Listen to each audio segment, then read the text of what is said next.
Just as you're talking about sneakers, an ad just popped up for sneakers. What?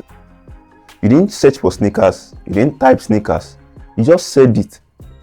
You are now wondering, is your phone actually spying on you? Really? Spy my phone on me? Now let me tell you for free, the truth is actually deeper and scarier than you think. Let me break it down for you. Before we continue, hi everyone, welcome to Cyber Productive.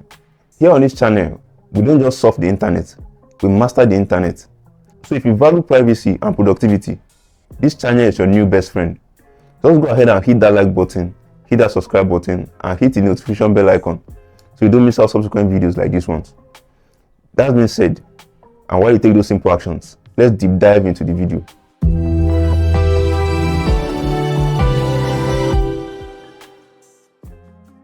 Now, the big question is my phone actually spying on me?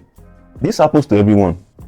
You mention something casually, let's say camping gears or gym gears, and all of a sudden, your feed start giving you ads that are related to camping tents, boots, spray, shorts, and all those good stuff that are related to something you only said casually.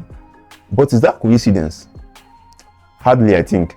Because these are things you didn't literally type on the internet. You didn't search for them on the internet. You didn't even send it as a message to someone whatsoever. You only said them casually. And here you are with loads of feeds that are related to something you just said. I must just tell you that this is really a creepy ad phenomenon. Yes, because basically these are ads. And when you ask that question, is your phone really listening to you? The answer is yes, because your microphone can be accessed. Now, most of your social media platforms, even let's say your flashlight or your smartphone, they ask for access to microphones. So you can easily make voice commands so as to open whatever you want them to open for you. At that point, they ask for permission and you go ahead and grant that permission to them. So the moment you grant that permission to them, they assess your voice, analyze your voice, and send it to the server. So at that point, you've granted access to your smartphone, and your smartphone will automatically be listening to whatever you are saying. So in that scenario, your phone is really listening to you. And most of these big social media platforms will deny it, but leaked data, whistleblowers, and even study has shown otherwise. And that is why most of these social media platforms cannot be trusted with your information. Now, if you think this might be for only the social media freaks, now let me even tell you something that is even more worst. Now, even if your phone is not even listening, it does not really need to. But in this era where almost everybody uses a smartphone, your smartphone tracks what you search, what you click, what you stop or pause on, what you play. It even takes it a step further to track your location, track your habits, track your sleeping cycle, and even your walking speed. And this is exactly how ads predict what you want, even before you know you want them.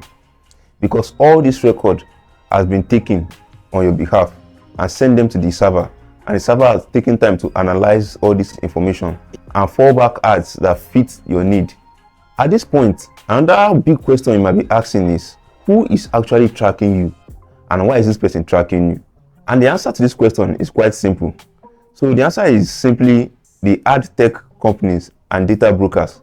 When I mean ad tech companies, that is advertising tech companies and data brokers. Something you don't really realize is that your personal information or your personal data is worth billions. So in most cases, these huge tech companies that claim to sell products, they don't just sell products, they sell you as well to data brokers, ad companies, and even third parties. And these are basically adverse business tricks that are used to collect people's personal data and sell them for their own personal profit. Having your information in the wrong hand is something not nice, right? But in most cases, you yourself give them the access to do that. Yes, you give them permission to do that. Sometimes you try to use an app and the app requests you giving them access to your contact, your camera, your calendar, or to even access your files, that is more important files. And you go ahead and click yes. Now, the moment you click that yes, your smartphone has turned to a surveillance tool in your pocket. That is, your smartphone start recording every single thing you do, and they send this information to the server. And that is how the server takes record of virtually everything you have on your smartphone and everything basically around you. So every yes or allow that you click expose your personal information, maybe to the hands of who knows, but you made the choice. And sometimes it might not just be the big tech companies. It might be a rogue app you installed from your Play Store or your Apple Store, as the case may be. And this app has taken control even without you knowing. So the app went ahead to create a kind of backdoor on your smartphone that takes control of every activity you are doing and recording every activity you are doing and sending it to the server for further analysis. So in this kind of situation, the next question might be, then how can someone take back control? The very first thing you need to do is to audit your app permission. This is something you need to do right now. Like, just go into your app setting and check who has permission to your camera, to your location, to your contacts, and to your personal files. Then just cancel or revoke anything that does not absolutely need it, because this is exactly how they track your information and track your data. The second thing to do is to use app alternatives that respect privacy. And a good example might be switching from Gmail to ProtonMail, or choose Brave browser or Firefox. These are more encrypted browsing apps.